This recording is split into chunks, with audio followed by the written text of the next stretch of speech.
How to make an image black and white in Adobe Illustrator. To show you this, I've prepared this image of a parrot here, and I'm just gonna select it, and here on the right I go to opacity, and I want to change the blending mode from normal to luminosity all the way down here. And for now nothing happens, but the next thing we're going to do is going to make the change.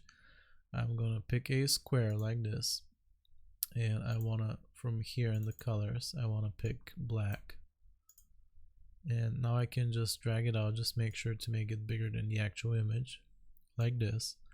And now what we want to do is we want to send this black rectangle to the back. I'm just gonna right click on it, and from here where it says arrange, I go to send to back, and as you can see it turned the image black and white. Now we can resize this, and as you can see the image still preserves its color, it's just hidden in a way, and we can make the rectangle as big as the image.